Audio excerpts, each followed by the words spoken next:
I'll call this meeting to order of the Brawley City Council and successor agency, the Brawley Community Redevelopment Agency, our regular meeting of August the 2nd, 2022 at 6 p.m. Roll call, please.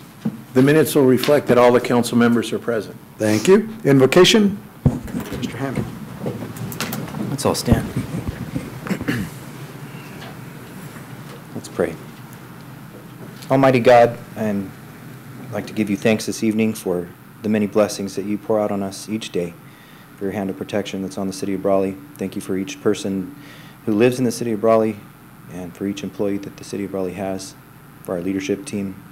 I ask that you would give us wisdom and guidance so that we can make good decisions for our city. I thank you for the progress that's being made. Each day we see something new happen, and we're very grateful for this new path. I ask that you would keep us safe, that you would watch over this proceeding this evening. I ask this in Jesus' name. Amen. Amen. Pledge of Allegiance. Please join me in the flag salute. Ready? Begin. I pledge allegiance to the flag of the United States of America and to the republic for which it stands, one nation, under God, indivisible, with liberty and justice for all. Thank you very much. You're welcome. Okay, number one was a city council tour of the city, and we did have that tour, and it was very enlightening, and it was a really nice tour, and I think we got a lot of good information from that. Our next is approval of the agenda.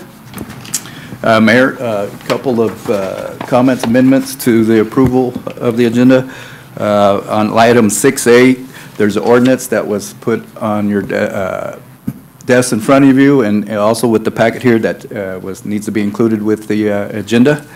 And 6B, there was a typo just with the pages 72 to 76. It should reflect instead of, I think it said 72 to 80. 86. 86. And also on 6H, the amount for 106-251 should read 109-251, and that figure is correct in the staff report, but on the agenda page it was typed 106 versus 109. What about the 8 cents? Is that accurate? Yes, the 8 cents is accurate. Okay, so with that in mind. I'll move to approve the agenda with the Okay, do I have a second? I'll second. Go ahead, please. I'll second. Okay. Thank you. Motion and a second. All those in favor? Aye. Those opposed? Okay, motion carries. Okay, we'll go to public appearances and comments not to exceed 4 minutes. This is the time for the public to address the council on any item not appearing on the agenda that is within the subject matter jurisdiction of the city council. The mayor will recognize you, and when you come to the microphone, please state your name for the record. You're not allowed to make personal attacks on individuals or make comments which are slanderous or which may invade an individual's personal privacy. And please direct your questions and comments to the city council. Is there anyone that would like to talk to us today on public appearances? Anybody from the public? Sure.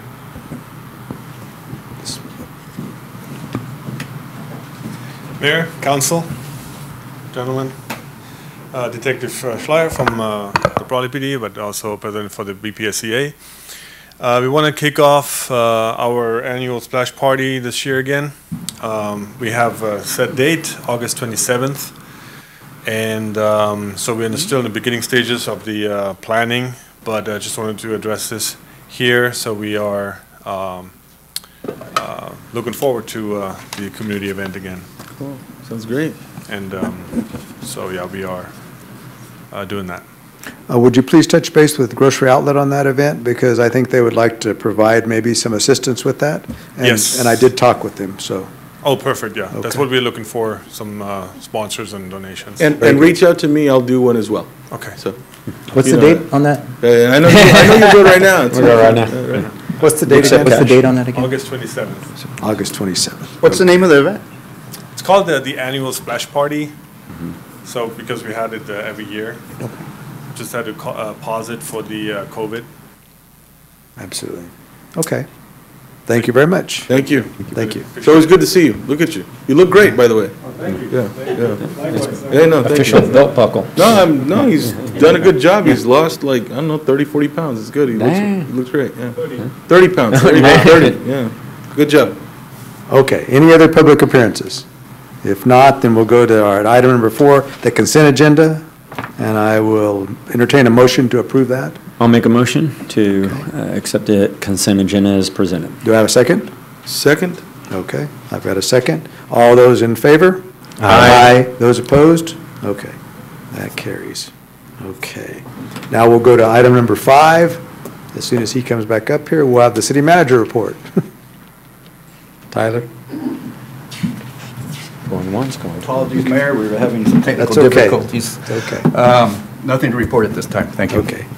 Okay, well, that was a good one, you know. It's like- So we'll go to item number 6, which is our regular business, and item 6A is discussion and potential action to review and approve ordinance 2022 prohibiting wasteful use of water and establishing restriction of water use meeting state conservation standards. Governor Newsom's executive order in 722, March 28th of 2022, presented by Guillermo Cias, Public Works Director, City Engineer.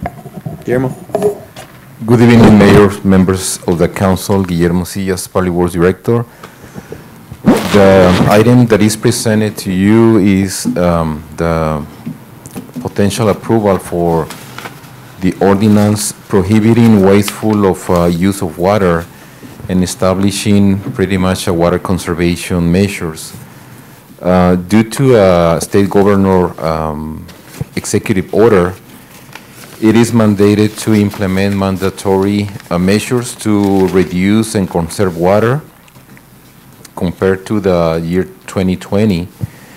And the Office of Governor has asked the State Water Resources Control Board to impose mandatory restrictions. This is like a summary in the staff report, but there's an ordinance attached that describes more in detail some of the measures. Some of them are pretty similar to the one that were established in 2014 with the drought and water conservation at that time. But this time they are adding the level 2 that on the water shortage contingency plan that was prepared as part of the Urban Water Management Plan 2020 update. It was, this report was identified with 6 levels of conservation. What the government is asking us right now is to conserve water by level 2, which means a 20% reduction in water usage. And as included, as I mentioned on the report in the ordinance, pretty much they don't want the community to use the water for ornamental turf purposes. The meaning is that it is ornamental turf that is not doesn't have a purpose other than decoration. Let's say if it's a park or if it's a green area that is used for multiple users, so it is allowed to that, or if they want to water trees by hand, it is allowed. The thing is, they don't want to just waste water on ornamental landscaping that doesn't have any beneficial use other than decoration. Any comments or questions that you might have? Just a comment on the State Resource Water Board has made it mandatory as far as it requires for the commercial aspect of any ornamental type landscaping. But the governor's order at this point is voluntary as far as the other restrictions go, with the anticipation that sooner rather than later we might be going to we'll be going to a level 3, which will be a lot of mandatory restrictions.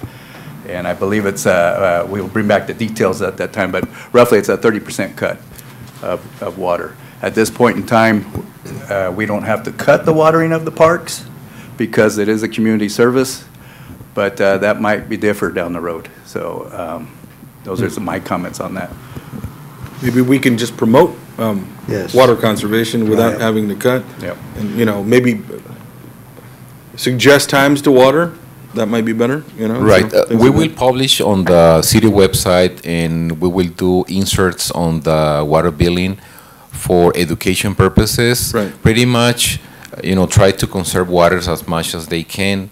the residents will be able to water the landscaping, but at reduced rate. For example, 3 days a week instead of every day of the week. Try to water during nighttime, not during daytime where the evaporation is greater. So those are the type of things in addition to Maybe you know, maybe even a, sorry to cut you off, but maybe even a video showing people how they can do that, right? Changing their timers, doing those sorts of things. Yes, They may not be aware, so. Right. So as far as it goes, education-wise, staff, we talked about this in executive team meeting this week. Some of our education efforts so far, we're going to, let me find my notes here. We're going to, of course, post it on social media. We have a UB inserts, the utility building, I think, in around August 22nd, that we're going to put something in. We're going to use Nexel. There was approximately, what'd you say, 900 users on there? And then announce that, and also putting banners on our city website that'll be a direct link to how to reduce our water usage. But again, you know, using video like a YouTube video with a Brawley channel, Yeah, we and can- then the and Nexel can Facebook post to too. that, you know, and Facebook, you know, whatever it is, Facebook, right? everything. So it's just a better way to communicate to people, I think. And then, Council, there's one other comment. This is an urgency ordinance, so this will be the one and only reading. Yeah. It takes Okay. effect immediately. Okay, I have a question. We talked about the level 2 requirements. They are required for residences though, right? At this point in time, those are a requirement or not a requirement? The state executive order from the governor is voluntary. Okay, so that includes. For the residents. The 3 days a week, is that also the voluntary side? Okay. So what we're going to do is we're going to ask people to only water the 3 days a week. They don't necessarily have to comply with that, but that's what we're going to ask. So, yeah, and there is some confusion because the State Water Board has made some things mandatory, Correct. but the governor's executive order is voluntary with, and asking local officials to please enforce. Okay, one thing I don't want to get into is where we start conserving right now, and then later on they come back and say, well, you're at this level, now we want you to conserve Yeah, at I was this gonna level. ask that. So what I want to do is only conserve the 20%, if that's what we need to conserve, or more, if it's all voluntary. But the problem is sometimes that's what happens. We get kind of penalized because we start conserving early, and then we get hit with some more requirements on that, and Yeah. it means we have to conserve that much more. Because then they're saying you're already here. Yeah, so I I'm mean, I'm you concerned a haven't- little bit yeah, about right. that. And in the summertime, I'm very concerned here because of the nature of the heat and the amount of heat that we have, whereas in San Diego, it may be a little different. In other areas of California, in the cooler areas, it may be much different in terms of watering 3 days a week. Sometimes here, that can be a problem. I think we can do this. I think it's just, I don't want to be penalized because we conserve ahead of time. I just want to make sure that everybody's on the same page, both the state and our citizens and our city. So that's the only thing that I'm concerned with. So I don't mind the conservation, and I'll adhere to that, but I just don't want to be penalized later on down the line for that inappropriately. Mr. Mayor, that was my question, just to Guillermo, is it, how is that going to be quantified? At this point in this voluntary state, it's not, but maybe to the mayor's point, the assumption is going to be, and I'm going to make this assumption, that we are going to move to a higher tier, right? Yes. Things are looking pretty dire. I think so. On that front. So if and when, is that going to be similar to, I think, previous emergency conservation orders we've been under where we were measured, and if everyone remembers, we had the benefit of, at that time, the beef plant Yes. winding down their, Right. Yes, that their made it- So we were usage. conserving like So we crazy. looked, Yeah. we We looked looked really really good. good. Yeah, in terms of numbers, is that going to be the similar approach probably? Right. Well, there's many unknowns yet, but what the executive order says that they recommend the voluntary 20%, but if we can go further to 30% will be better because we need to measure the progress. So in certain period of time, we need to do, the next item on the agenda is to do this annual demand report. So we have to do that maybe in a month or 2 months after to see if we are conserving water. And if we are not, so we need to implement something else to be able to be sure that at the end of the year, we conserve the water. If not, I don't know if they will be based on individual results or how the state will handle that. But if collectively we don't conserve enough water, so they will increase to 30%. So in reality, as the mayor said, we don't want to penalize anybody, but That's the reason to do an education campaign first. But unfortunately, we cannot just let it go if people is overwatering. We see the water running, the sidewalks, curb and gutters. So we have to do something and tell, hey, you need to slow down your water because next time we might find you. Yeah. The ordinance includes penalization for that. We don't want to get into that, but we will be penalized by the state, or we don't know exactly what are they going to do. Probably the penalty will be to increase to 30%, which will be worse, right? So we want to achieve the 20% to try to avoid to go to the next level.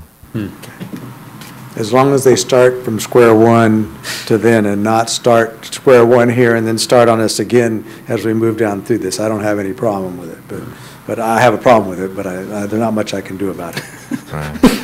But, okay, so that's what we're going to do tonight. And so this is our ordinance, and this is what goes into effect. How soon are we going to notify people? Because if we're not notifying until the end of August. Yeah, no, it will be quick. We're going to do it quick. Less than a week, so we will have everything in place Yeah, for them to social know. media, we can do right away. Nexel, we can do right away. We can start working on the videos. The August 22nd is the next bill run that we're It talking needs to about. be clear that it's a state mandate. Yes. Right. It needs to be the clear it's city a of Brawley state, mandate, and even if it's voluntary, it's still a state, pretty much it's really still a state mandate. I mean, we can It see is. that. Yeah. It's going to be It's even the more right of a thing to do. mandate in the future if we don't do something now, so we're willing to do that, I think, but I just don't want us to penalize further down the road. Okay, sounds good, and so I'll ask for a motion.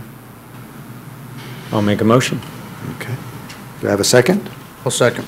Okay, motion and a second. Okay, all those in favor? Aye. Aye. Those opposed? Okay, motion carries. Okay, thank you.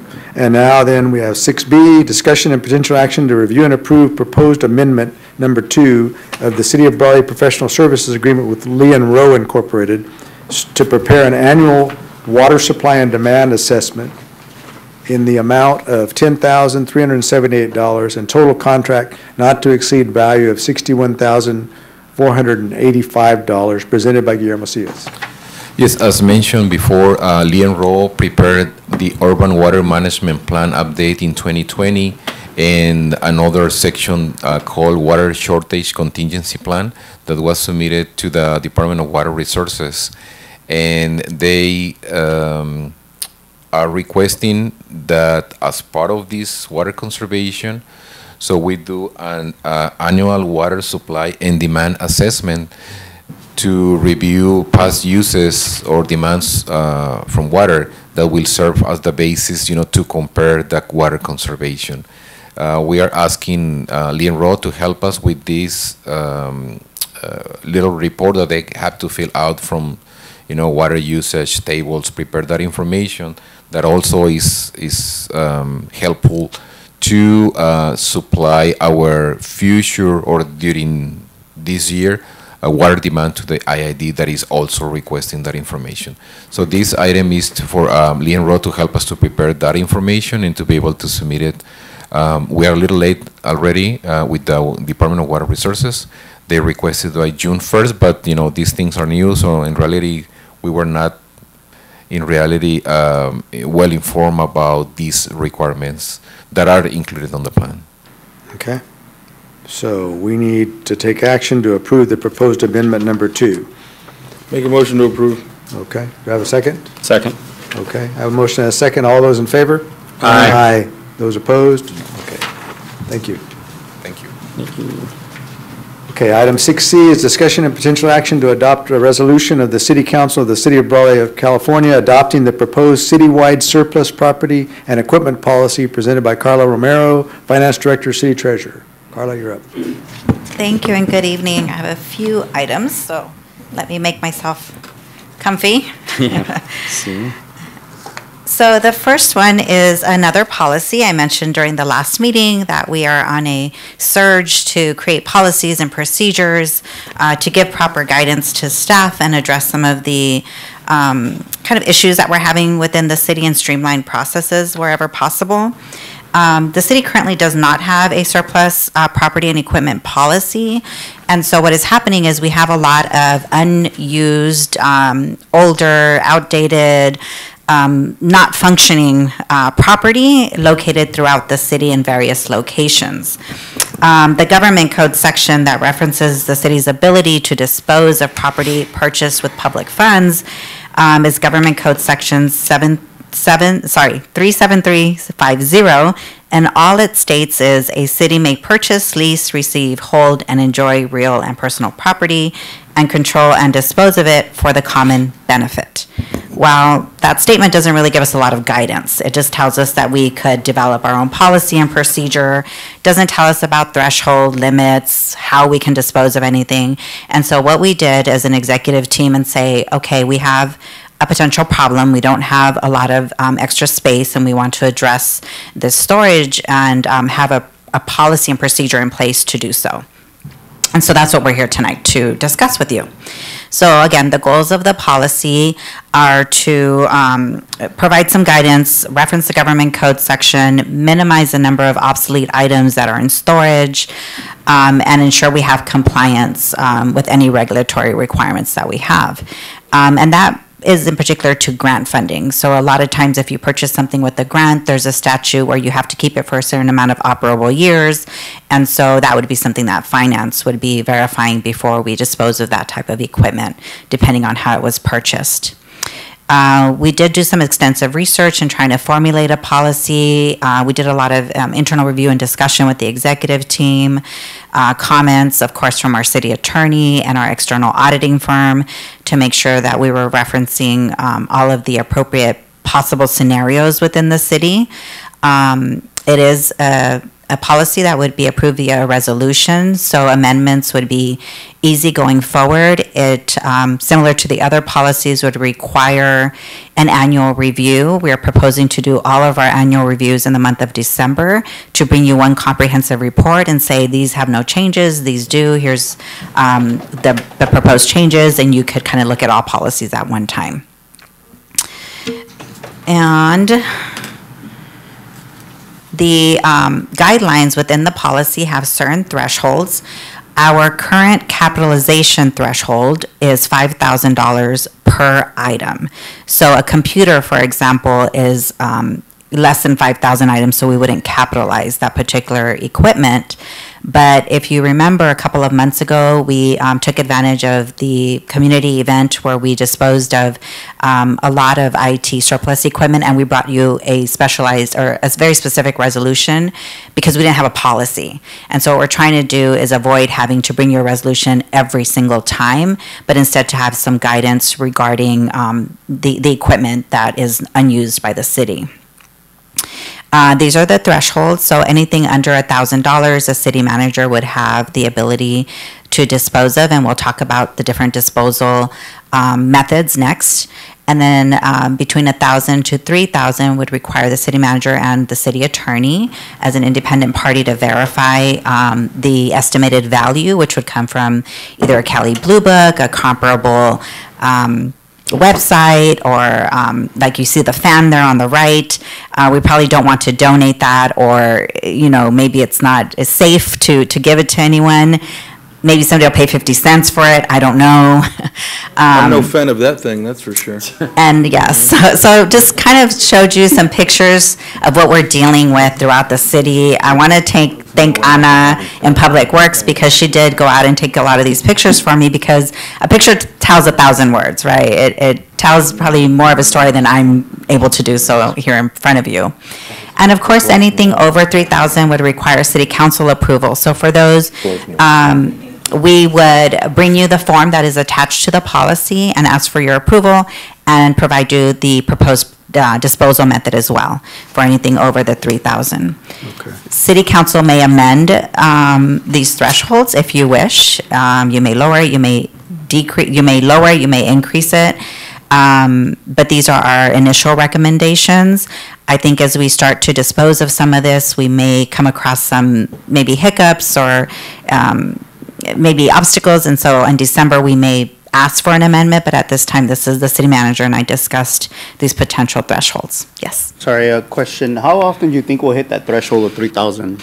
Any? All of the vehicles should hit that threshold, and so all of the vehicles would probably need to come back to city council, even if we're scrapping them for metal or anything, they could be valued over the $3,000 limit. Perhaps we need to increase that. There's no, I don't You know. could, we did discuss maybe increasing it to the 5,000 at least, which is our capitalization threshold. And so maybe that 1 to 5 would be the city manager, city attorney, and then over 5 would be city council. It would certainly speed up the process and give us some more latitude, if that's the desire of the council. Mr. Mayor, question? Yes. With respect to how often do you think that we would go through this process? It's going to be a heavy lift to begin with, because we Right. have a lot Yeah, it could to be a dispose of. So I think initially over the next year, it could be like every quarter, we take a chunk of this and say, we have furniture, we have other things in bays that need to be cataloged and disposed of. I'll go through the process and different avenues that we have next, but once you get into a rhythm, and now that we have a policy, it should be like every 6 months. You do an evaluation and you don't let it build up. One of the things I thought of as I was dreaming about this policy was that maybe. Dreaming about it. I do. Is that how you solve problems? Right? In my sleep. You know, I do as well. So one of the amendments that we could add, like in December, is that there's no more than 5 vehicles or no more than 10 vehicles should sit idle without there being some sort of action by staff. So it kind of When gives does us it some become a nightmare, accountability. is what I want to know. Well, right now it is a It is a nightmare. nightmare. There you go. It's The dream there. is turned It is a nightmare. Because we don't have any more, I mean, this is like the picture of these vehicles, right? This is where staff could park at. Yeah. We're not able to maybe put in, what if there's a fire? I mean, there's no, a lot of makes danger sense. associated with having so much equipment doing nothing. And it also leads to vandalism and unwanted trespassing into our facilities. All those vehicles there have no catalytic converters, speaking of vandals. Really? Really? Yes. I'm exaggerating, but Right. most of them, we've been hit there multiple Really? times, yeah. Oh, okay. Oh, Yes. Sam wants Okay. the cop car. No, no. No, I don't need a copy. Yeah, we heard about that. Okay, so So I'm hearing increase that to 5,000 and we can Yeah. put that in the action. I think that's a Mr. Mayor, that- consensus. that's- yeah. And we'll make that part of the motion, but. Perfect. Councilmember Castro. So just want to take a moment to go over what is in the policy and based on those thresholds, how we would be able to dispose of equipment or recirculate the property of the city. So always want to look at transferring within the city department. Does another department need the furniture, the office chair, the computer monitor, whatnot? So that's our first option. We could do a trade-in for a new lease. A copier is a great example of this, where we get credit, $500, $800, sometimes even $2,000 to purchase a newer piece of equipment. We could return it to the manufacturer, again, for a credit, for a new purchase, future purchase, or just a proper disposal, especially with IT equipment. A donation to a nonprofit organization or agency that would be willing and wanting to have this equipment donated. They would be responsible for picking it up, and it would be an as-is use for any type of donation. The other item that is noted in the policy is an auction. It could be a third-party auction with a contract that is approved by our city attorney, or it could be an internal auction done by staff. I will say that it's a lot of work to do that. It requires us to have a sealed bid, very competitive, open process. We have to inventory, take pictures, probably publish it in the newspaper, put it in our website, have a public viewing. Maybe you need several public viewings, one on the weekends, evenings, early mornings to accommodate different schedules. Then you have to have sealed bids turned in, open them in a public setting, catalog those, award the bid, have a disclosure form that you're picking it up as is, responsible timeframes, schedule timeframes for people to pick up the equipment. So with limited internal staff, that may not be the best solution for a lot of these items, but it is within the policy and the ability for the city to put together such a process. The other one is scrapping. A good example of this would be our water meters where there's metal and we don't want to, we can get some sort of value for those if we turn them in. And the other one is a no-value item disposal. The fan that we mentioned earlier might be a good example of this, where it's broken, it's severely damaged. Probably don't want to have anybody utilizing that type of equipment going forward. Any questions on the several methods? The only thing I might advise is, especially that first auction or whatever you're going to do, if you're going to auction, that you probably hire an outside independent to do that. Now, maybe every 6 months you won't necessarily have to do that, but I think for that first one, it's going to be pretty wild. It is. Mayor? Yeah, sorry. In the past, before this potential new policy, we brought to you the some vehicles, and we used EFM as one of the auctions. That would be but now we want to expand to have multiple opportunities to use third-party auctions and see who does the best return. That'll be fine. Yeah, sometimes enterprise fleet management, which is EFM, they don't do some of the larger vehicles and trailers. They do a lot of the in-kind, like you're buying a police vehicle and they will sell you a police vehicle, but they don't do some of the larger pieces of equipment. Okay. Hence the flexibility. Okay. As far as inventory, going through and pulling out stuff that's going to be thrown away or auctioned off or donated or whatever, who's doing that work? It would be in conjunction with the departments in the finance department, and the reason for that is because when it's a vehicle, we have to also coordinate with risk management to make sure it's taken off of our insurance policies, that we are having DMV, proper transfer of titles. We keep it in our fixed asset system, so we have to dispose of that in our financial statements.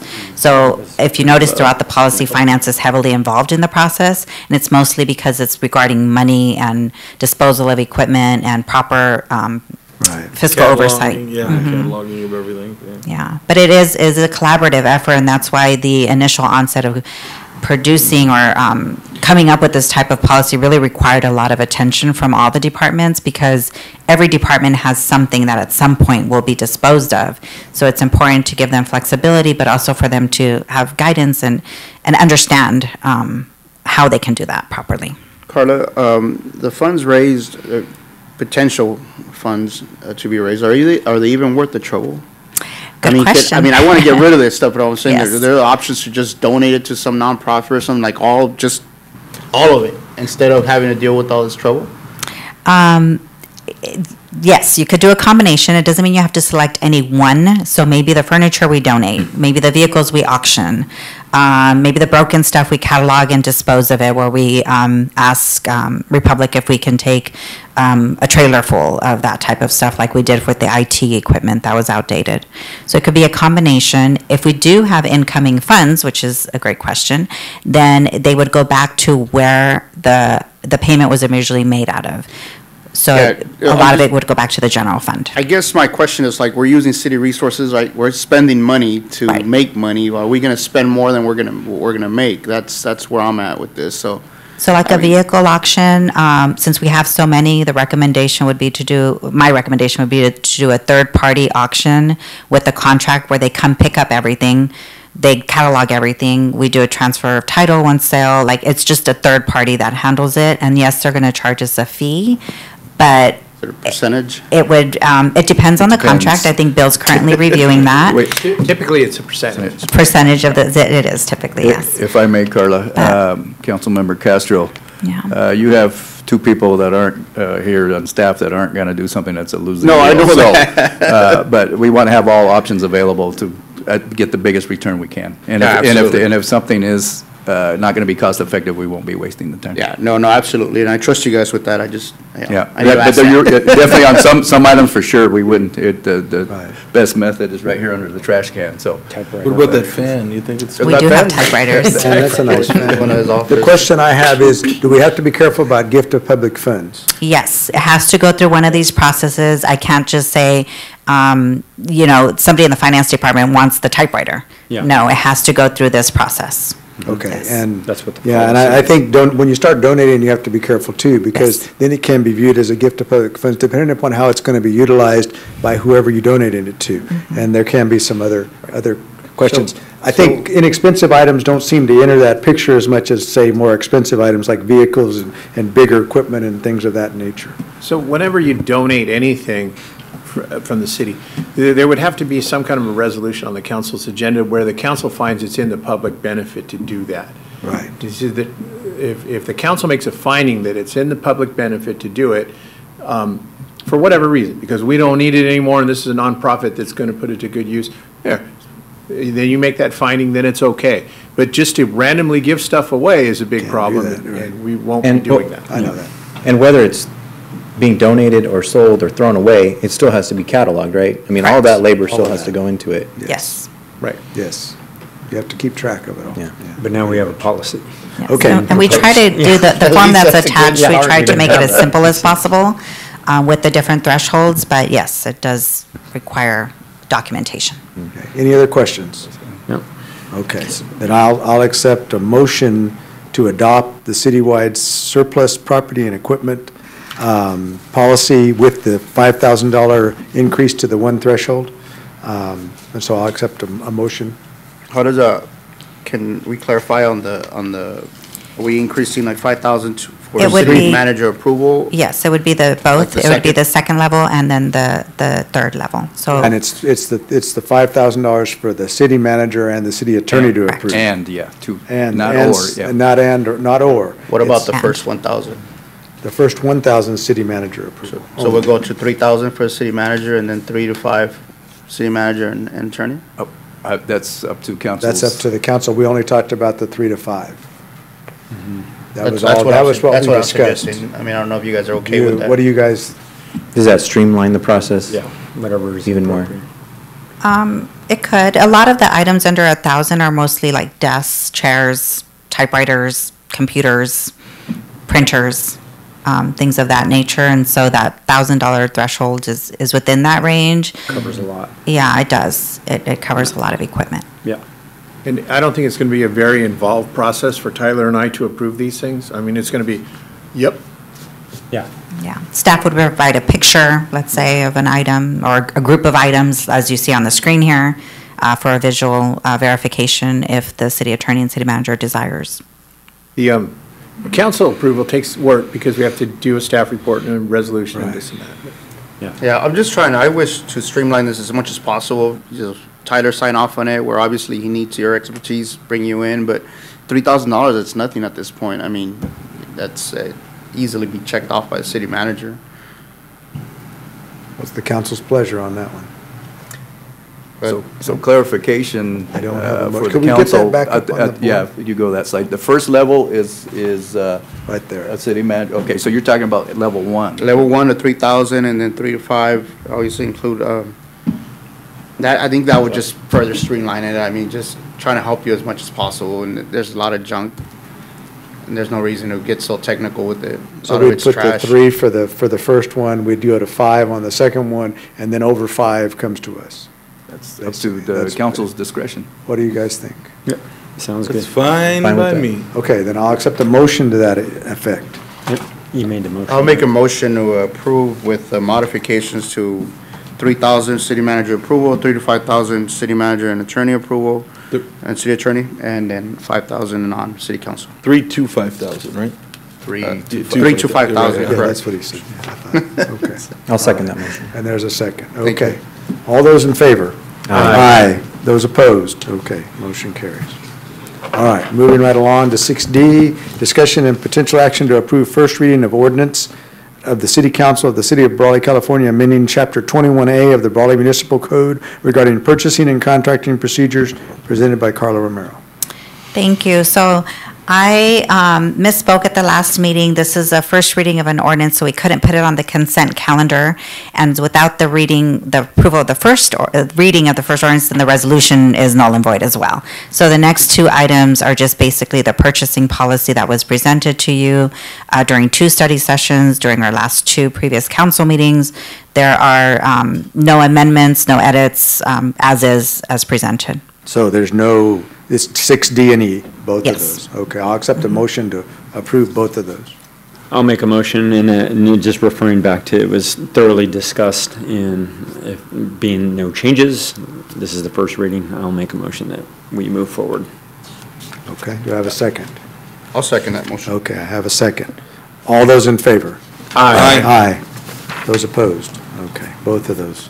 Okay, now we'll go to 6F. Discussion and potential action to review and approve professional services agreement with Development Management Group Incorporated not to exceed amount of $50,000 for the preparation of an economic, employment, and fiscal impact analysis associated with the potential annexation of Rancho Los Lagos, presented by Carla Romero. Again. Thank you. And Andrea, I've got a little PowerPoint, if you could please bring that up. This is another similar contract. The City Council had approved 2 other contracts, I believe in March, regarding their the various analysis and work that is needed to do the potential or review the potential annexation of Rancho Los Lagos. This is another study that is required. It's a fiscal analysis study. I do have Tom DeBose also, I believe, on Zoom if there's any technical questions regarding the annexation and where we are at in the process. Just a high-level overview of the potential annexation and the map associated with this annexation. Again, it's 50% residential, 18% commercial, schools, and open space. And so the fiscal analysis allows us to better determine how it is that the city will continue to fund the various roads and improvements after the annexation is completed.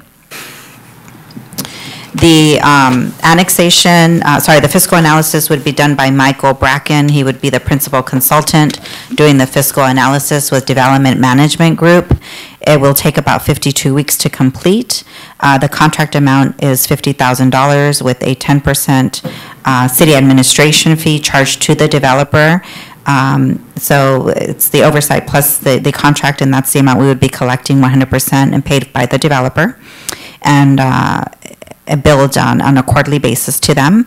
It does require a standard city contract and engagement with the city and a lot of internal coordination to make sure that we are thinking of everything possible that would have a fiscal impact with this potential annexation. So that's the overview. I'm happy to answer any additional questions, and I'm sure Tom is as well. Any questions from the council? Other than, does Tom have any update on the project since he's there? Tom? Yeah, we're here, and thank you. We're meeting bi-weekly. Things are moving along well. I appreciate the city staff helping out. Our next meeting is coming up on Thursday of this week, and we're pleased with the progress. Okay. I don't see any negative. The developer is covering the cost of this. I think it's a positive move and moving right along. Hey, question for Tom. Approximately how many residents, Tom, at build-out do you expect? So the total unit count is a little over 3,800 units.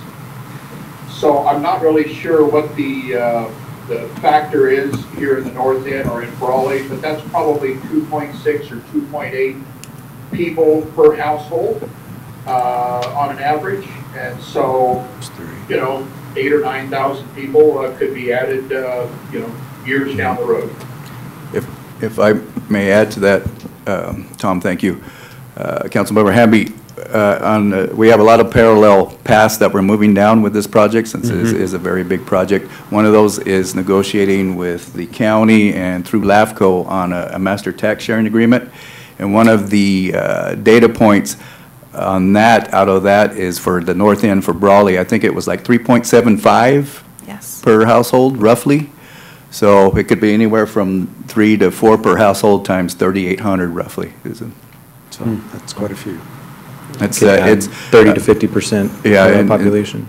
I will say, in executive team, we've discussed this, and as far as landmass goes, we estimate it's probably like a 25% increase, but population-wise, at full build-out, we're talking almost 50% adding to our current population. Wow. Okay. It's a major subdivision. It's a major build. Is there a projection for how much time it will take to build this entire development? Oh. Should be done by December, right, Tom? Who knows what year? By Christmas, we'll have it ready by Christmas. 30. This is a 10-year or more project. Yeah, 20 years, 30 years. All I can say is that you kind of follow what the projections from SCAG are about our growth in this valley, and that gives you kind of a measure of how this maybe is going to be absorbed. But you know, we're gonna get a really good idea here within the next year or so with the projects that are coming online. If they continue on the track they are and do come online, you know, the lithium mining, the geothermal expansion, the biofuel projects, the battery project that's announced that's coming. But I would follow the SCAG projections in regards to the timing. But otherwise, we're just we're sticking our wet finger in the air to see which way that wind blows, but I would guess 10 years or more. Okay, thank you, Tom. Hey, Tom, Castro here. Hey, quick question. When looking to build this out, are you looking to build out in phases, commercial and residential equally, or are you looking at one phase for one area of it before the other? Or what's the plan? So residential obviously will be first because the housing needs are already here. It's just a now how do we make it affordable, or is it for rent or a combination thereof? But you know, the industrial park, I think we could see a lot of activity very early on. You know, the support business that's going to need to follow these other projects, and you know that industrial is also the potential of being rail served. I see a lot of development activity industrially for the city of Brawley, whether it's up in the north end by the Indy Dwell project or on the north end of the Lucky Ranch that's got a lot of industrial in it. And this area on the Rancho Los Lagos there on the east side that's next to Dogwood Road, between Dogwood Road and the railroad tracks. So it'll come in phases. We're continuing to work with a group who's very interested in putting in a resort hotel that would be next to the golf course and next to the park that probably will serve as a park, would be like a destination park for clubs and those kinds of programs, whether it's soccer or softball or baseball or whatever it is, depending on how we design that park. You know, so it'll be a combination, but it'll lead with residential right there just immediately south of the Walmart. And I would say very early on, we'll see some industrial. Thank you. Okay. Any other questions? Comments? I'll entertain a motion to approve the professional services agreement. Make a motion to approve. Second. I have a motion and a second. Who was the second? I'm sorry. Thank you, Mr. Ward. All those in favor? Aye. Those opposed? Okay, motion carries. Thank you. Thank you. Okay, item G, discussion and potential action to review and approve professional services agreement with BJ Engineering and Surveying Incorporated for third-party engineering services associated with the Lucky Ranch development, presented by Tyler Salcido, City Manager. Thank you, Mayor. And I believe online we have Mr. Ray Robin, Principal of San Pedro Brawley, LLC, here for any questions, comments as well on this potential action item. So as a real refresher, Lucky Ranch was the 580 acre master planning community located east over here, east of Best Road, with about 273 single family units, detached 330 duplex units, and 543 condominiums. Mr. Robin via San Pedro Brawley has purchased 66 single family dwelling lots within the subdivision. And before you today for its consideration is a personal service agreement with BJ Engineering and Surveying for those engineering services representing the city of Brawley. Combination of factors on why we're asking for this. Well, there's been an increased development, as we've all seen. There's a lack of internal engineering resources available at this time, including the consultants from the engineering list, that on-call list that you guys had approved. We reached out to a few of those, well, those that could participate under the, as they responded per the proposal, and none of them are available because everybody's pretty busy. So we asked for, we're asking for BJ Engineering to step in to represent the city here for this one project only. And I will point out that, as Carla mentioned before on the previous action item, It's the same type of contract where we have an administration fee of 10%. The contract for the engineering services is $75,000 not to exceed, with additional $7,500 for the administration internally of that. And if there's any questions, Ray or I can try to answer those for you. Any questions from the council? First off, I'm always happy to see local firms, right, such as BJ. And just with that, on the projected cost here, is it, obviously we checked with other firms, and is this part availability as well as price?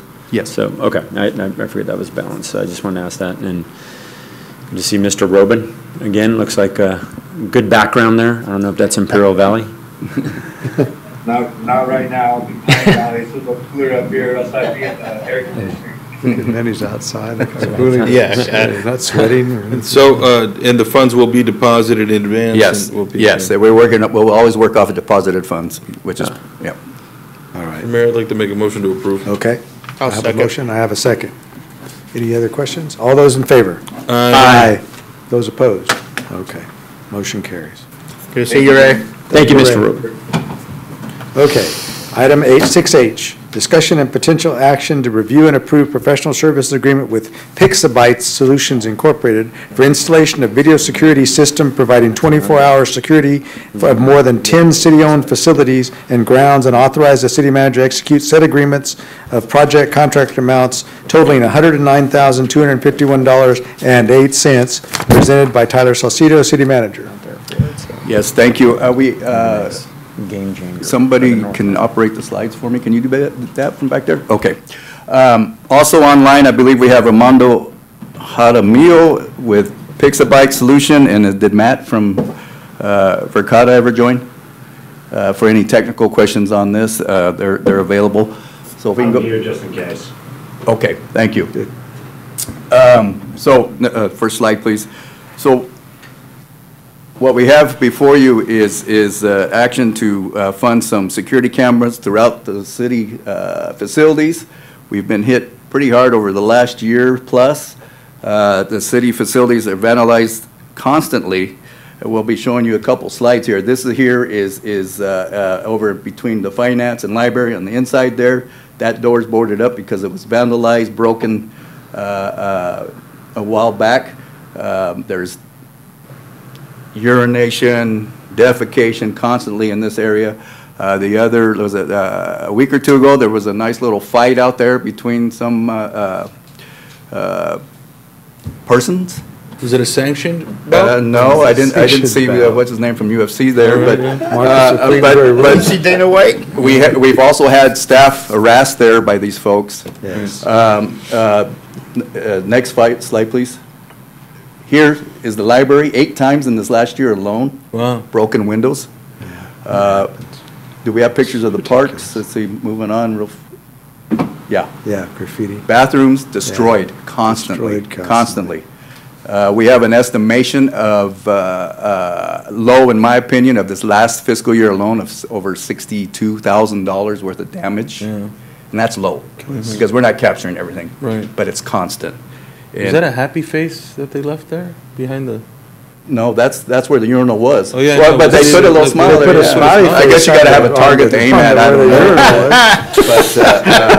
But, That makes it all right. Artistic at least. so, unfortunately, we're spending lots of money as it is. And time. Yeah. And time, which is money. I mean, today when I walked up right before on that trip, there was a vagrant urinating in a cup right by the library. I mean, I could see him. I walked up and he told me to shut up. Told me to mind my own business. I missed that one. Well, it was Right before, bad. yes, sir. Yeah, I was like, And police has been trying to, they can only do so much. When we do have the opportunity to catch them, it's, well, don't get me started. I know. Well, we don't- But with this, we're hoping that with the, we'll get into it a little farther, with the type of cameras we're installing and the locations and the number of them, that maybe we could use Bill, the city attorney here, to maybe recoup some damages from when we catch From folks. some of these people. Moving on, please. So, funding. Most of it is from ARPA. It's $109,251.08. We're talking about 41 camera locations, totals, cameras, 14 locations, Most of it's funded through, as I said, ARPA, 92,000, with some of the enterprise funds picking up the rest at 17,000. Goals, of course, monitor the facilities. We want to deter, how do you say that word? Deter and document vandalism. Of course, try to reduce costs. We went through a long process here to identify locations, reviewed site maps, big discussions in exec team meetings. We had police visit multiple locations with Armando, who's actually scouting in Europe for our expansion right now. So, right. Scouting in Europe. So, and then IT and police worked on the bids for the cameras. We have, if there's any technical questions about these cameras, we have the consultants online. The one thing I will add that's in the staff report is there's included in the 109 is an estimation of 3,000 for Alice Giroux Park. That isn't in the specific quotes, but we anticipate it to come in within that $109,000. If there's, and also in the staff reports, the specific locations and costs are in there, and we won't go into detail of that unless there's any questions. Mr. Mayor, I have a question with respect to, not the cost, but I mean, so we do this, and I think it's a good idea, but what do we expect? I know part of it's deterrence, but how many people will really be deterred? And what do we expect the result to be? Be able to catch people and do what? Well, Tyler, if I can jump in and add some come on up, sir, please. Commander McNish to the rescue. There you go. I don't know about that, City Council Mayor. Commander McNish, Brawley Police Department. The biggest thing is to have immediate response. So when we see these things going on, half of the time we don't know about it until after the fact. Much But further. with dispatch, Tommy brought it up, with dispatch being on point, being able to see it, we can get units out there immediately. Okay. So it's just the immediate response and then being able to address it, and that creates a further deterrence because nobody wants to be caught in the act, right? So, yeah, Correct. okay, great. And there is going to be instances such as the council member experience where a lot of these vagrants, they don't care, but that doesn't mean we want to allow them the opportunity to be comfortable. I like the word vagrant. People stopped using it. Yeah. They started calling them homeless and this and that. I'm like, they're vagrants. Yeah, Let's that's refer to them as vagrants because that's what they are. Right. So I appreciate it. A lot of limited videos we've had, there's also some youth that are causing this damage I too. know. Sure. Graffiti too. One goal, of course, we need to work through the city attorney that if we catch them red-handed, there's going to be a bill sent and see what we can get. I mean, civil penalties. Yeah, I mean, we're going to try to make. Commander, and also, I would just point out, albeit maybe rare, but just having this, adding to our camera or surveillance infrastructure, there's always the opportunity for more serious crimes to be caught potentially on camera. So beyond the vandalism, it could be something that more assaults or, those type of crimes. Sure. That, again, the more you have, right, the merrier, I assume. Yes. Do we have any potential liability in having the cameras? From that perspective, I mean, I wouldn't think so. As long as you're not pointing at people's residences. Sure. And invading privacy. Will there be signs up that notify people they're on film? That is That's one of the deterrents. That's one of the deterrents that we are recommending too.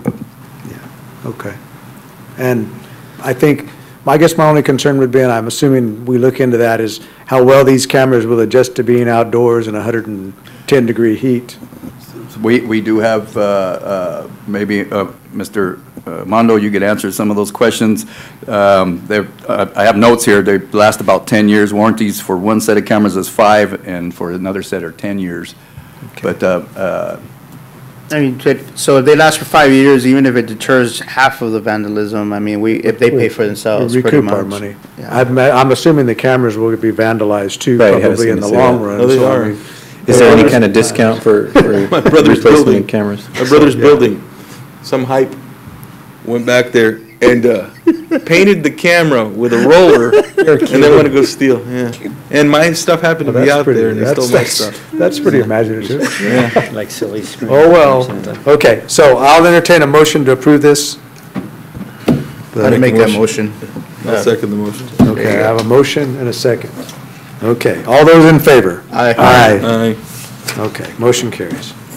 Okay, 6I, discussion and potential action to approve for travel and expenses to Roseville, California for firefighter Albert Sabala to attend hazardous materials training presented by Mike York, Fire Chief. Good evening, Mr. Mayor, members of the council.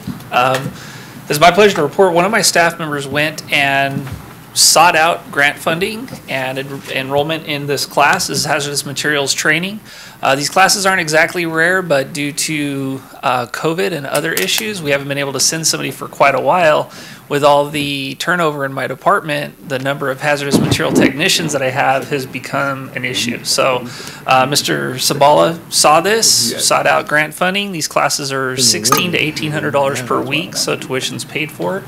Unfortunately, there's two places they hold these. It's San Luis Obispo and Roseville, California. So Gotta do it. So he was successful in Roseville, so this is requesting the approval of travel outside of 500 miles for him to attend the training.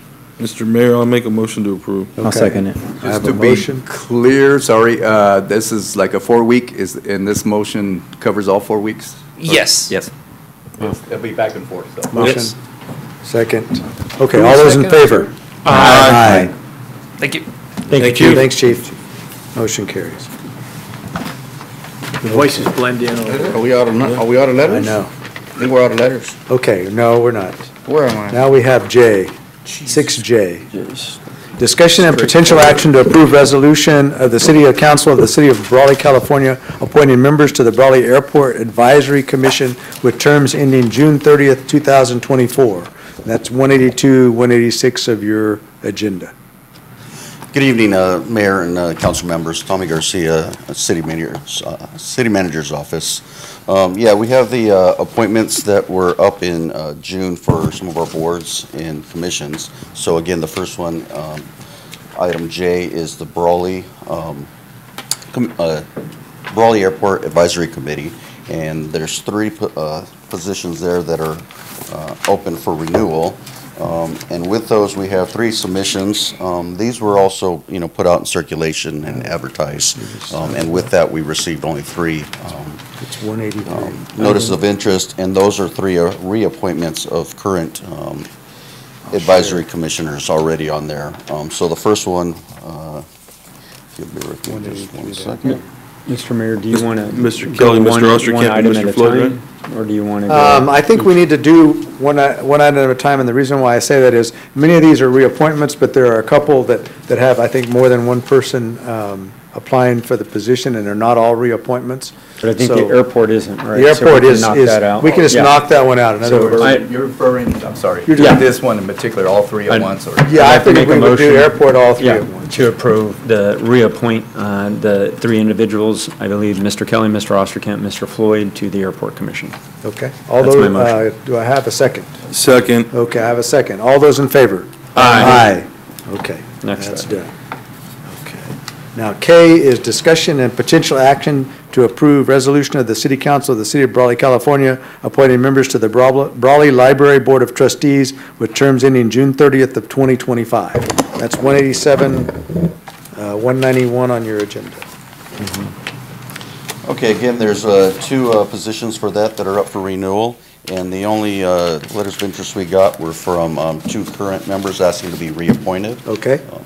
No, And there is one, this is one of those that, sorry, Tommy, that have a person that's not on the board, Isabel Solis. I'm sorry, So incorrect. there's Yes, 3 we had for one 2 that was spots on. there. We have 3, yes. We have 3 people applying for 2 spots. It's always been as long as attendance is there, it's always been my assumption that we would reappoint people that have been successfully serving on these boards for a long time. No reflection on new members applying or new people applying to become members, but I prefer to reappoint if that's possible. But I don't know the feelings of the rest of the council. I only speak for myself. I think that's a good point, I Mr. think I'd Mayor. go with that, yeah. But I would like to know what the attendance is like. Yeah. Yes. Do we have an Do we know? attendance record on the The library? Petra, I mean, and can you comment on the attendance? I know you just probably were in charge of 1 or 2 meetings, but, yeah.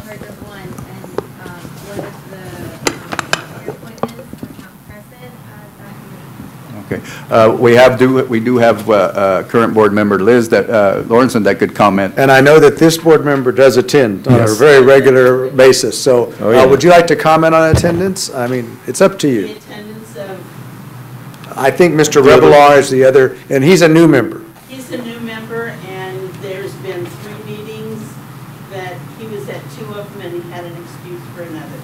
Okay, so I think we're clear on the attendance, okay. So I'll entertain the motion. I'll also move to keep the 2 members that are on. Okay.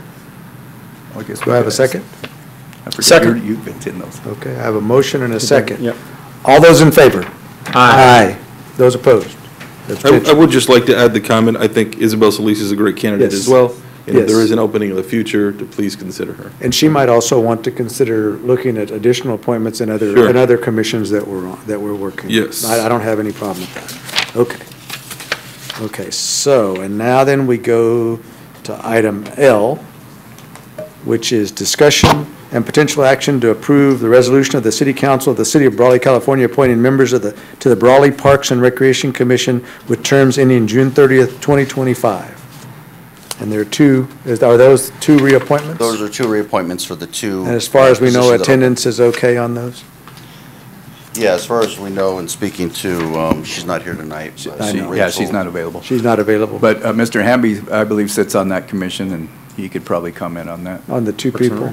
Unfortunately, he's missed every meeting. But no, I'm kidding. I'm teasing, I'm really teasing, I'm teasing, I'm teasing. I'm teasing, I am teasing. I'll reiterate that I point. have missed a meeting or 2. I'm teasing. I try to make it whenever I No, can. Yeah, by and large, the board, the committee members, commission members that are on the Parks and Rec Commission are engaged and show up to the. And you are as well. So I was Yes. kidding. yeah. And I think I know Victor Estrada, I think he's been a good member to Yes, have he on has. there, and real active in that, and then, okay. So, Mr. Mayor, I'll make a motion to Parks and reappoint. Recreation Commission? Right, for the Brawley Parks and Recreation Commission to reappoint the 2 applicants. Okay. Do I have a second? I'll second. Okay, I have a second. Okay, all those in favor? Aye. Those opposed? Okay. Motion carries. Thank you. Okay, thank you very much. Okay, item number 7, study sessions. Direction and potential staff direction on any items revealed by the bus tour. Floor is yours, council. Mr. Mayor, if I could just add some comments? Sure. So I appreciate you all joining us on that. And so city leadership and city council went on a bus tour. We took the Gold Line, which stops at like 27 stops within the city. And so we just were able to see it from that perspective. It was a little warm in the bus, but it still was eye-opening just to see how the city looks. And I think it was good to see not just the streets, but the facilities, the buildings around there. A lot of homeless that we've seen out there as well. We saw the different condition of the bus stops, but more than anything, I think collectively from the different departments, we got to see the city, which was really important. I don't expect there to be anything that we haven't seen, but it certainly is important for all of us to see our community from various perspectives, and I think that tour covered the city fairly well. Yeah. So in different neighborhoods, different quadrants of the city, and it just gave us some good viewpoints. And there was, things that we did witness, and, some a lot of garbage at some of the stops and things of that nature. But quite honestly, we also got to see a lot of neighborhoods and a lot of just what we've talked about in the past of like cleaning up our community. And that just really kind of starts at home. It's not the city necessarily, but it is, residents and having, just pride in ownership and pride in just our community. So that's part of it, but there's other things, of course, we're addressing every day. So that's all I wanted to share, but I don't know if there's any other comments from anyone else. Any other comments? I think by and large, and maybe echoing a little bit Mayor Pro Tem Nava, that there were a few stops where we did see graffiti, or we saw some litter. But by and large, out of the 27, Right. it actually was quite the opposite. It was Right. fairly clean. The other thing that I appreciated, made the comment while I was on the tour, was just the fact that did not exist but a few years back. Right. So the fact that we have the circular, the infrastructure that was built, the bus stops that are obviously built to be robust and last, I was pretty impressed with the paint still looks new and the bus stops are there, you know, by and large. I think there are a few stops that didn't have, you know, maybe the bench or, Right. the overhead, but it was just neat to see that, you know, again, we didn't have that before, so Yeah. it is a economical and way not only to get around, but allows our citizens to get to where they need to go. It's if they a don't have city their own circulator, vehicle. so it'll Yeah. get you all around town in an So- hour. Yeah. You know, so- Every hour the bus Yeah, stops. in an hour, it's 1 hour. I mean, that's the circulation route, so Exactly. it's not bad. With the vandalism, graffiti, or removal of equipment there, is that on the city to replace or repaint, not ICTC? We might have some funding in any of the street counts, but yeah, it's our staff that maintains that. But I mean, aside from that, though, I mean, we got to see the city, and so Yes. it's a service that is provided here within our community, and it's great that we were all able to be on the bus system, you know, because we make decisions that affect people, right? Yeah. And we're making decisions even on busing that affect people, and if we're not actively involved in that, and we don't know, then we're deciding things that we're not familiar with, you know, so. Yeah, you know what, I was, great idea. First off, Mayor Pro Tem Nava, I was like, I had never been on that. And I was, you know, pleasantly surprised to see at how many stops we had within the city. So that allows anybody to get to any point within the city, right? And it was good. I think what I got most out of it is that what I benefited from it was that I sat next to Guillermo and I was able to pick his brain about, you've seen us go back and forth a few times over city policy and how we're building or how we're, you know, taking care of our streets and whatnot. And we were able to discuss one-on-one all the things that we were seeing along the way. You know, I'm glad you put that on, and the only thing that I would say is that I wish we would do that a few more times and more often, not just Right. once a year or every other year, but a couple of times a year, that'd be good. Sure. But yeah, it was a great trip, and thank you, Guillermo, for, I mean, I picked his brain the whole time. Thought I was harassing them for a minute, but it was good, real good, enjoyed it. Thank you for that, appreciate it. He put his double mask on though. When Right. He put, you know, He started even- wrapping up. he put 2 masks on and covered his eyes too when you talked to him. I saw that. So, Mr. Mayor, if I may, just so the public knows, council members were spread throughout the bus. Yeah, They we weren't didn't- sitting we next didn't to each other in discuss a city group. So business. while council could discuss with staff, they really were not able to discuss things amongst themselves in the group because we wanted to be very careful to observe the Brown Act and not conduct council business Right. outside of here. Yeah, it sounded like there was 45 conversations going on too, so it's like everybody was kind of like And talking about. you couldn't hear yourself over the air conditioner blowing, you know, so I mean, it was kind of a wild deal. Or but- like a party but- bus in Vegas.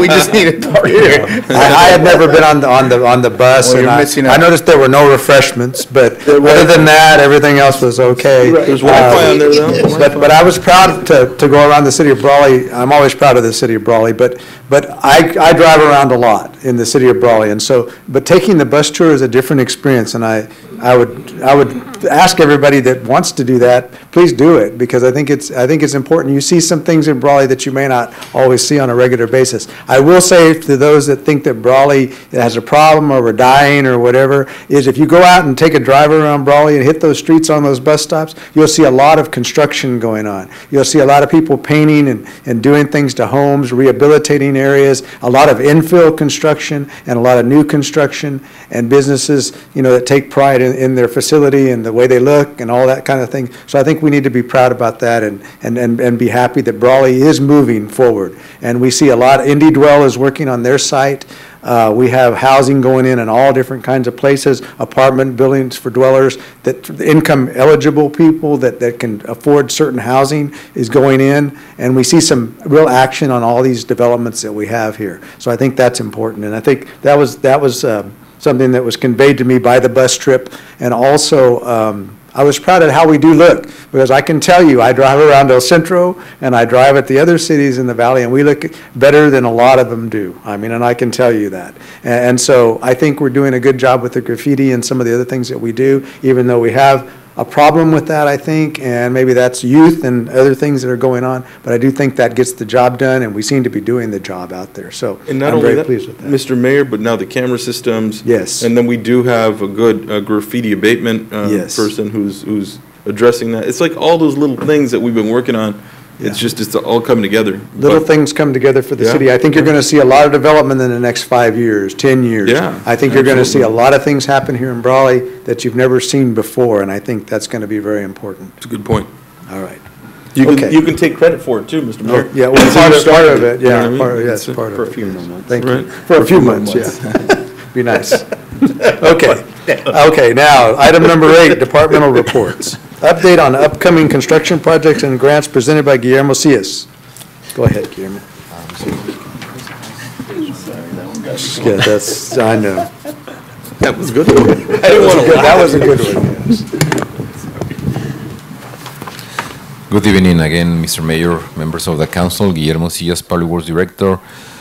I wanted to put this list of current grants that the Public Works was able to obtain to inform the public about all the applications Yes, sir. and the amount of money that we were able to obtain with as little as 11.43% of share from the city. So in other words, from every $100, the city pays $11 approximately. So it is a big benefit that we were able to obtain. Even if we are about 36 to 40 people in the Public Works Department, only the engineering division, which is about 4 people, two engineers, 1 city engineer, and 1 office officer contract of and manager, are the ones that do all these applications, get the grants, administer, prepare the paperwork, do the construction, the inspection, you know, and design, and many other things. As you can see on the handouts and on the screen, I will try to go very quick, not to bore you so much with all these quantities and amount of money, but just like a rough, you know, general overview of the grants that currently we have. I'm going to go in order by, you know, by row. You will see some acronyms that are the names of the grants from states that allow us to access to federal funds. Like this one, CMAQ, is Congestion Mitigation Air Quality. Pretty much it is for any project that is improving the air quality. The first one is Legion Street from Highway 86 to Western Avenue. That was for design only. The project was in the roughly, you know, $77,000, but the grant was for $177,000. So the remaining funds will be transferred to construction. The next one is the same project, but it's just the construction. As you can see, the amount is 1.6 million, and the grant is only on this case for 797,000. So the remaining will be coming from the city of Brawley, because it's a large project, and so we were able to obtain this much.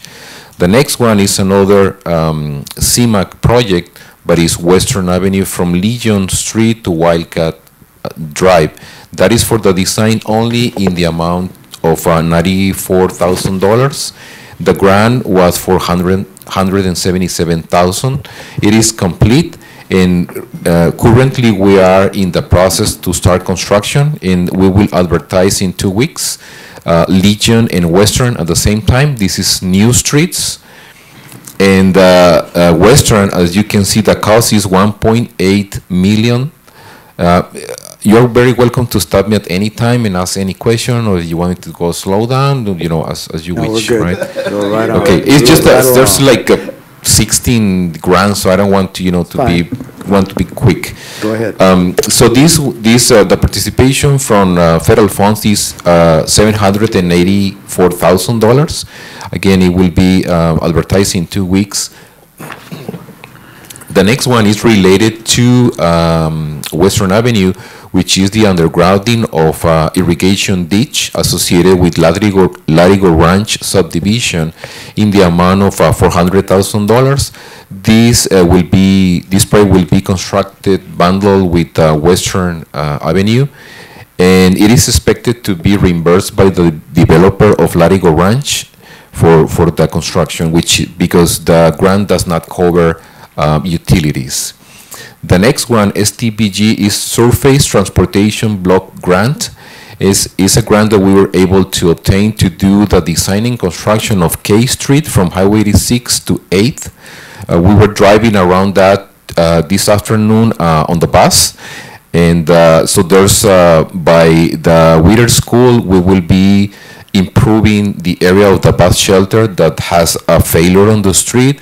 So we will do also ADA ramps to be able to, the students to cross the street safely.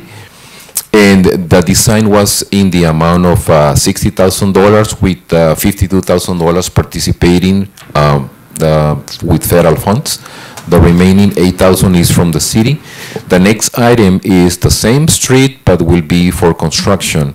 There's a combination there. Initially, the federal funds were for $370,000, and Public Works was able to obtain additional $163,000 from other sources, and through an ICTC grant called CRISA, which is Coronavirus Relief, something like that funds. So we were able to obtain additional $96,000 for a total of $626,000. So it covers almost the entire project. So the city will be spending much less, just the match of 11.47%. On the next page, please, with the 3 rows that we have at the top is SB1 funds, and the projects are various streets. 2nd Street from Mainland to K, H Street from Rio Vista to Las Flores, rehabilitation of 3rd Street from A Street to River Drive, and C Street from 1st Street to Imperial Avenue. As you can see, the amount is the first one project. This will be advertised all together because it's most cost effective to do it like that.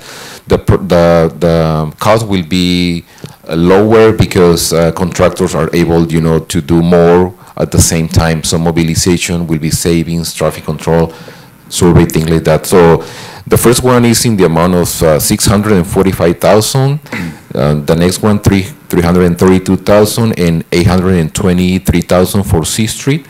So that's another set of projects that is coming very quick. In the 3 weeks, we expect to advertise. The next one is our major project that is on the horizon that will be, I'm sorry, yes, Guillermo, on these next, I want to just comment on these next 4 here. These items in particular have a lot of interest in the community. Yes. And council gets a lot of questions about when and how we're going to do that. These right here will get to tell the story. Sorry. Yes, as city manager mentioned, the next one, it is the well-expected, the Main Street road rehabilitation that certainly includes the water line replacement. Currently, it is on the design. Council might remember that some meetings ago, it was approved for the whole group to perform the design and construction management of this segment that is Main Street from 1st Street to Eastern Avenue in the amount of $519,000. So it is currently under preparation. The sources of these funds are several. One is the relinquishment money that the city has, ARPA money is American Rescue Plan Act, and also another very significant grant that Public Works was able to obtain that they call 2020 earmark funds. Similarly, on the next item, it is the same project, but is including the construction. As you can see, the amount is $12.5 million. That there's a complex mixture of funds, but in summary, is relinquishment money from the city, ARPA money from the city. The city was able to obtain, and these 2020 earmark repurposing funds. And the mix, is complex, but total will be $12.5 million. Construction, it is anticipated to start next summer. So we are excited. So we will be working very close with the businesses and everybody that is using Main Street, which is pretty much the whole city. So we will need to have a very good coordination, inform the public. We will do the work in phases. So trying to minimize the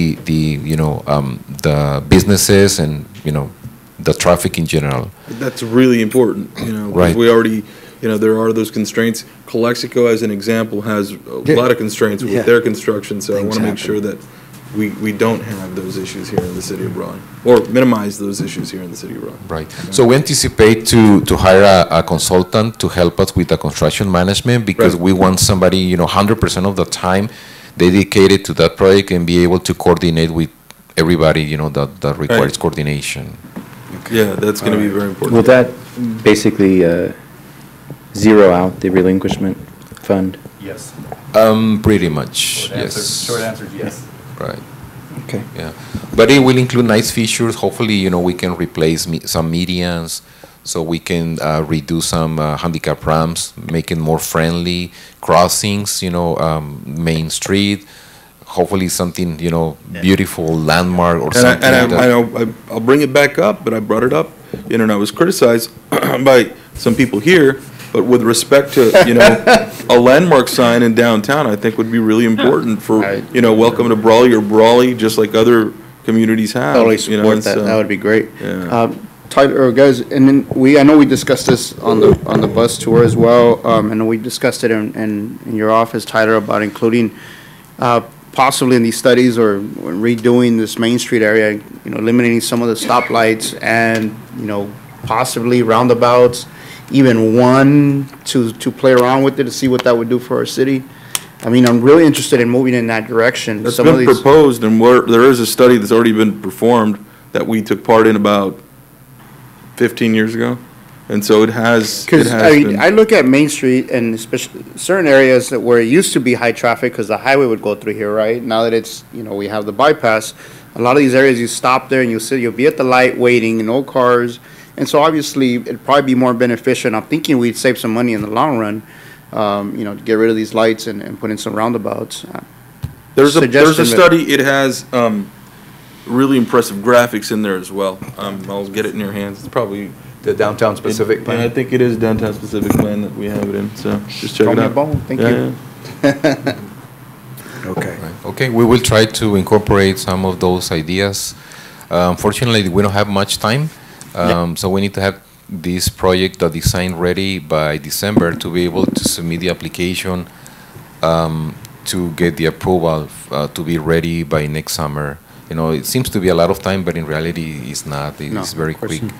But yes, definitely we will look on that, and at least to have those studies and prepare something for the future, maybe not for this grant, but for the next one, right? So we can do these other features at the intersections. I just want to keep bugging you guys about it because that's something that it's come up several times, and I think that whether we do it now or later, it's something that we should have in mind. It's a good opportunity. I would love to move in that direction in many areas of town.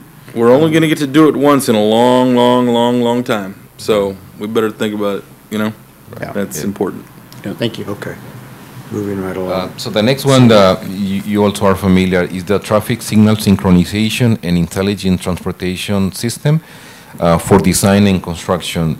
Currently, it is under design in the amount of $195,000. And so that design is in progress right now.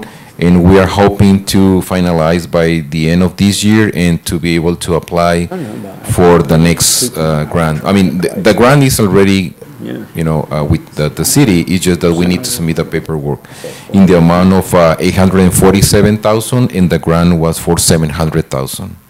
So the city paid the difference, $147,000. With that project, it will be installed fiber along Main Street, and the city facilities like the fire station #1, library, finance, this building across the street, public works will be connected to that, so it will be easier to establish communications, to install cameras, because all the infrastructure will be already there. So it is another additional feature of this project that aside from working the traffic signals properly and to be able to synchronize them to make the traffic flow better. So we have the advantage of all the city facilities along Main Street will be connected. So that is, a plus. The next one is STBG, Surface Transportation Block Grant. We recently applied to these two grants that we were able to obtain. One is the improvement of B Street. We dropped today on that, and it's in very bad shape. From Eastern Avenue to Palm Avenue is for the design in the amount of $60,000. Participation from federal funds is $53,000. The difference is from the city, but this is for fiscal year 23-24. The next one is that construction of the same project in the amount of $460,000, but it will be fiscal year 24-25. So we will give us some time to complete all these other grants and to be able to be ready for this one. The next one is this HSIP is Highway Safety Improvement Program. The recently was mentioned that we have a very good opportunity, and council authorized the preparation of the local roadway safety plan, which is required for this type of grants, and the preparation of two applications to obtain funds for improvements on two locations. The amount was $50,000 for the consultant to prepare the local roadway safety plan and the two applications. The next one, it is a grant that was applied in conjunction with the development and has several components. One is the sustainable transportation infrastructure that pretty much it is the installation of Class 2 bike lanes, some sidewalk, and street lights.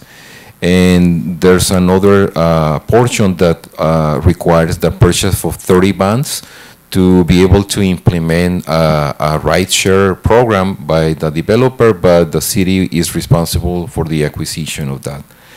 The amount is $2.7 million. The grant does not cover all of that. It's 2.3, so we have to bridge that gap. But the benefit to the city is significant because we were able to construct this infrastructure.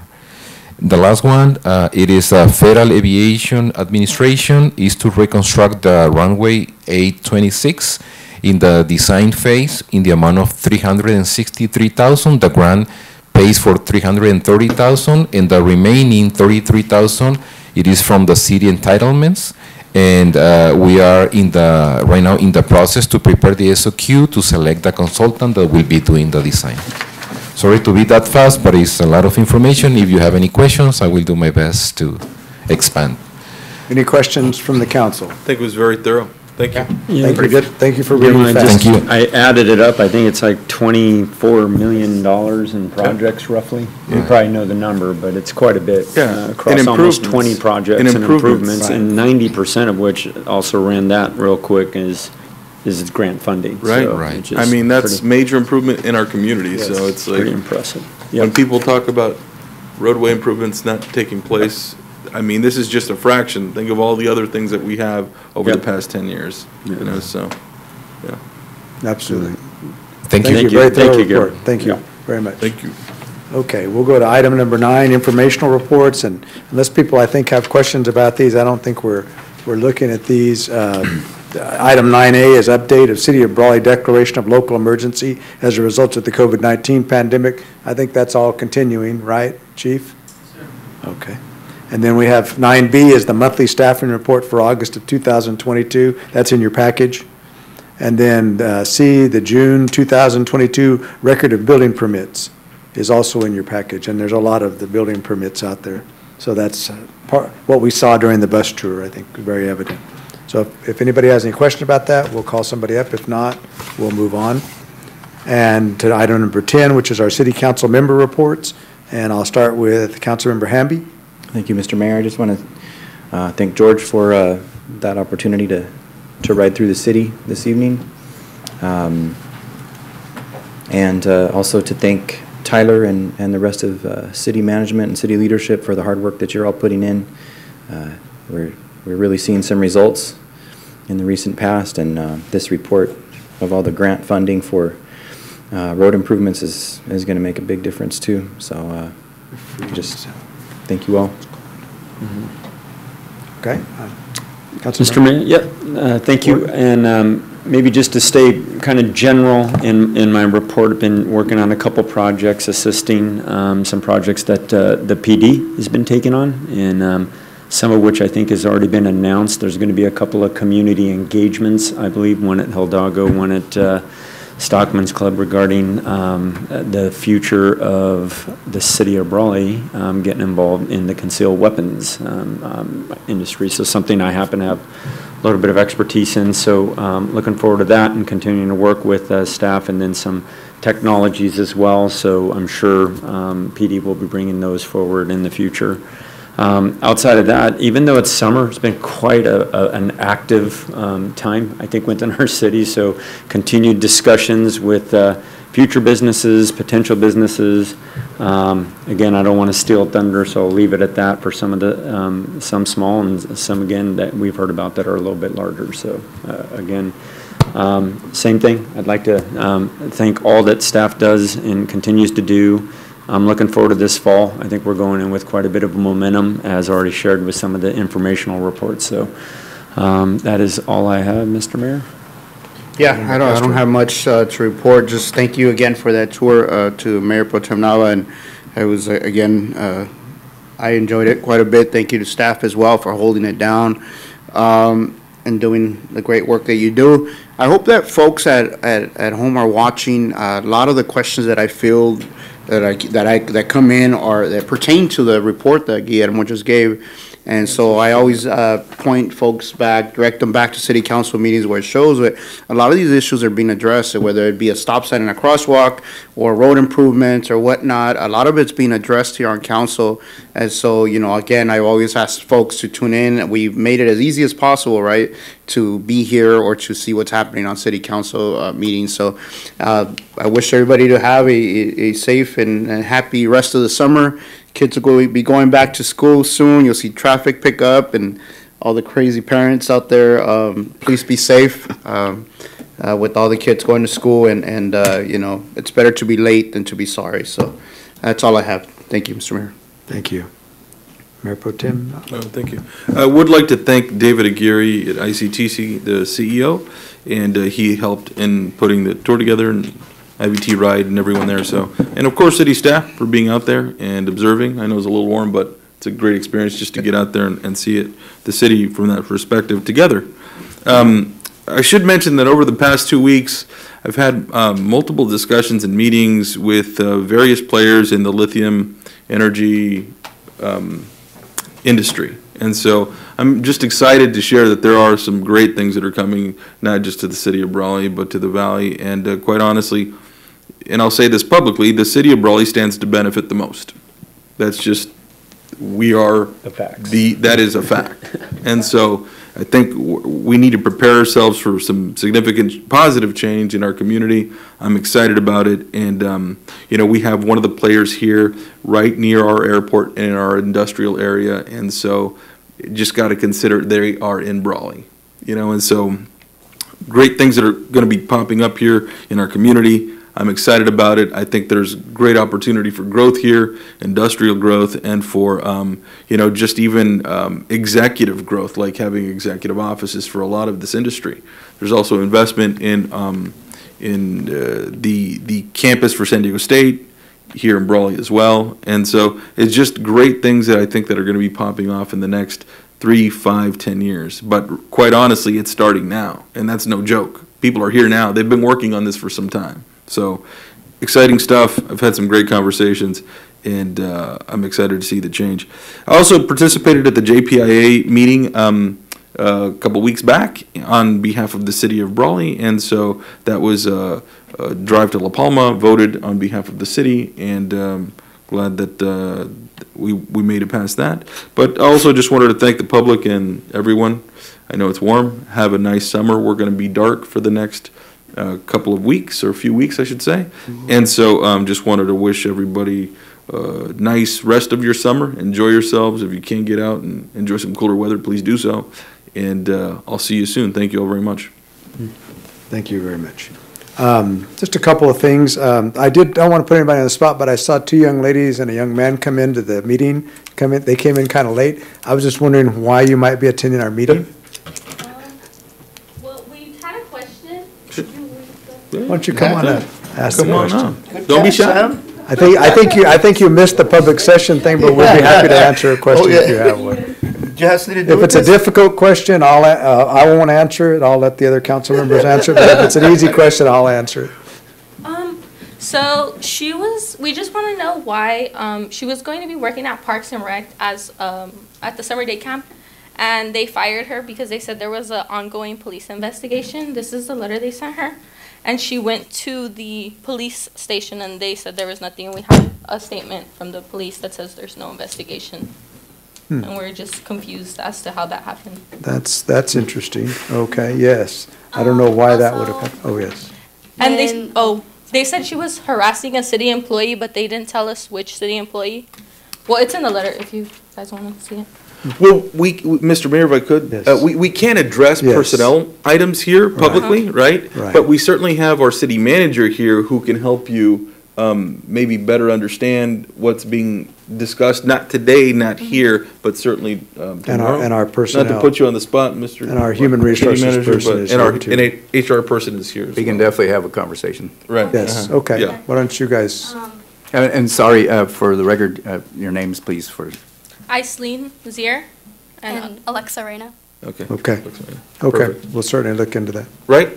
Okay, thank you. Thank you. Thank you. All right. As far as my report, there hasn't been a whole lot going on around the city other than what I've seen. It's summertime, things have slowed down a little bit. I know Grocery Outlet's now open, Dollar General is now open, and other businesses I do encourage, and, Brawley Creamery and other new businesses within Brawley. I do encourage residents to shop at those stores, try to get them a little bit of business, keep them in business here in Brawley, and encourage them for their future endeavors. I did attend a funeral for a friend of mine, Jim Pollard from El Centro, who owned the Buckhorn Gun Shop in the past over there. Real instrumental in developing and mentoring me in terms of shooting and firearms and all of that type of thing. And so I did attend his funeral in El Centro during the time period between the last meeting and this meeting. And I just, we seem to be losing a lot of the old timers and some of the old guard. And so, and there's a lot of history passes when they pass. So just wanted to mention that. But overall, I see the city employees out there working constantly. I know they're out there. I see them every day, and I do appreciate all their efforts that they make out there. And with that, we'll go to item number 11, which is the city attorney report. And we'll save that for closed session. Okay, and so then we'll go to item 12, closed session. Thank you all for being here, and we'll take like a 5-minute break. Thank you. Thank you. Thank you.